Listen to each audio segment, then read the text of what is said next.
Many, many years ago, there was a king in a far country. He was famous, he was strong, and he was very clever. But in his country, he had many wrongdoers. The king was unhappy about this, but how can you stop people from doing wrong? It is not easy. He thought about this difficult question for a long time, but he could not find the answer. Suddenly, one day, he had a good idea. He spoke to his people and told them to build a big stadium in the center of the city. It must be very big and very beautiful, he told them. So the people worked hard for many months. One day the building was finished. The stadium was ready. Inside it, there were places for 5,000 people. Everyone was very excited about this beautiful new building. Some wanted to watch games in the stadium. Others wanted to have dancing and singing. But what did the king want? No one knew. The day of the opening came. Everyone ran to the stadium to get a place inside. The people got more excited when the king arrived. They were all quiet, waiting. First he took his place. Then he stood up and spoke. "My people, my friends," he said. "Firstly, I want to thank all the workers for their good work. We now have a beautiful stadium, and it is very well built. Secondly, I know that many of you want to see games and dancing here, but this stadium is going to be different. It is not going to be a place for having a good time. It is going to be a place for wrongdoers. If one of you does something wrong, we are going to bring him to this place. There he must stand in the middle of this stadium in front of us all. Now, do you all see those two doors, coloured blue, at the far end of the stadium? They look the same, perhaps, but they are not. Behind one door, I am going to put a dangerous animal, a tiger. Behind the other door, there is going to be a beautiful lady. The wrongdoer must choose one of these doors. If he opens the wrong door, he finds the tiger. It jumps out and kills him.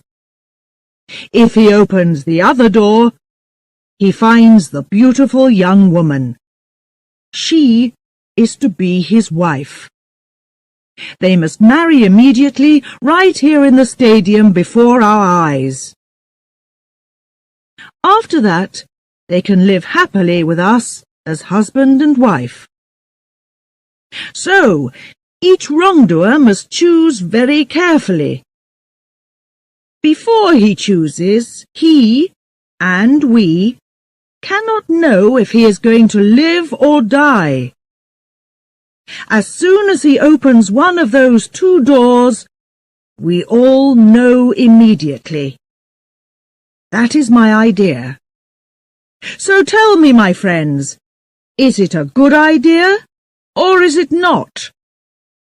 It is good, O King, it is very good, the people answered.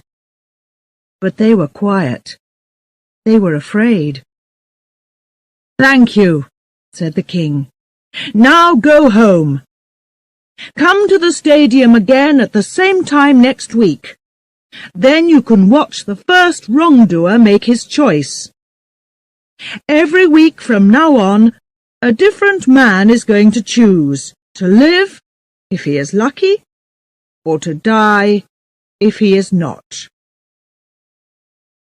From that day, the people came every week to the stadium to watch a different wrongdoer. Sometimes he opened the right blue door, and the beautiful lady came out. Then there was singing and dancing. Everyone threw flowers down to the lucky people and went home happily. But at other times, the wrongdoer opened the wrong door. Immediately, a big tiger ran out into the stadium and jumped on the unlucky man. In a few minutes, the tiger killed him in front of all the watching people. When he lay dead in the centre of the stadium, the people went home sadly. They took their flowers with them. It is interesting that in a short time the number of wrongdoers in the country got much smaller. No one wanted to stand in the middle of the stadium and make that difficult choice. Now, there is another important person in this story. The king had only one child, a daughter. She was very beautiful. She had green eyes and long red hair, and she moved as quickly as a cat. She too was strong and clever, as strong and clever as her father. She did not smile often, but when she smiled, people were happy. When she was angry, everyone was afraid. They knew that at those times she was a very dangerous young woman. Her picture was in every home. Men, women and children followed her when she went walking in the streets of the city. They waited to see her famous smile, and sometimes they were lucky. One day, she was out walking in a city park when she saw a young man. He was a gardener, and the park was where he worked. He was very good-looking. He was tall and strong. He had dark, blue-black hair and a dark moustache. When he laughed, you could see his beautiful white teeth. The king's daughter stopped and looked at him closely. She thought that he was the most beautiful man in the world. She began to talk with him and liked him more and more. The young man could not understand. Why did the king's daughter want to talk to him? He was not important. He was only the king's gardener. But he could not take his eyes off her. As soon as he looked into her big green eyes and saw her smile, he was in love. But he knew that this love was very dangerous. He was not a rich man, not from a rich family. He could never marry the daughter of the king. But the two young lovers knew that they must meet again. They started to meet every day, at times when no one could see them. Every day their love was stronger and stronger. They were very happy. Then, one day, the king found them together, there in the city gardens. His daughter was in the young man's arms. The king was very, very angry. He called his men. Immediately they took the young man away and shut him in a dark, dirty room. They gave him only bread and water to eat. Now the king's daughter could not see her lover any more. The young man lay in the dark. He knew that he was a wrongdoer and in much danger from the king. Now we know that the king's daughter was a strong young woman and that she was very clever. When her father's men took her lover away, she too saw the danger immediately. She knew very well what was going to happen next. So early in the morning, she went to the stadium. No one saw her go. She spoke to the workers there and gave them some money. "Which room is the tiger in?" she asked. They told her. "And which girl is going to be behind the other door?" The workers did not want to answer. They were afraid. "I must know," said the king's daughter. "Who is she?" "She is the daughter of your father's driver," the workers answered. The king's daughter knew her well, a young and beautiful girl with rich brown hair. But the king's daughter did not like her. She began to think hard. If my lover chooses the wrong door, he dies. But if he chooses the right door, he marries this cheap little thing, this driver's child, and I lose him to her. So I too must choose. That afternoon, the king called all his people back to the stadium again. His men brought the young man from the dark room. There he stood, in the middle of the stadium, tired, hungry, and afraid. The king sat in his place above the people, and his daughter sat next to him. She did not move. Her face showed nothing. Then the king stood and spoke to his people. "You all know this gardener, my friends, and you know why he is here.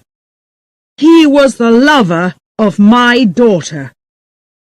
For many weeks I did not know that, but I know it now. What happens to a wrongdoer in our country? That too we know. He must choose the lady or the tiger. If he opens the wrong door, he must fight the tiger. If he opens the right door, he must marry the lady. So now, choose, young man. Choose very carefully if you want to live and not die." The young man stood quietly and listened to the king's words. But his eyes were not on the king. They were on the face of the king's daughter. She had no smile for him today. But he looked at her eyes. Her eyes told him something. She looked down quickly at her hand. Then she looked up again. He saw her smallest finger move a little to the left. And immediately he knew. The door to open was the door on the left. He turned and walked very slowly to the left-hand door. All the people watched him, without a sound. He put out his hand and opened the door. But here the story ends. Remember that the king's daughter was a clever young woman. She was in love, but she was angry too. Did she want her lover to meet the tiger? A fight that he must lose? Did she want him to die? Or did she want him to live and have another beautiful woman for his wife? To give him this other woman in place of her? We do not know what ideas were at work inside her beautiful head. Tell me, what do you think? Which did she choose? What was behind that door? The lady or the tiger?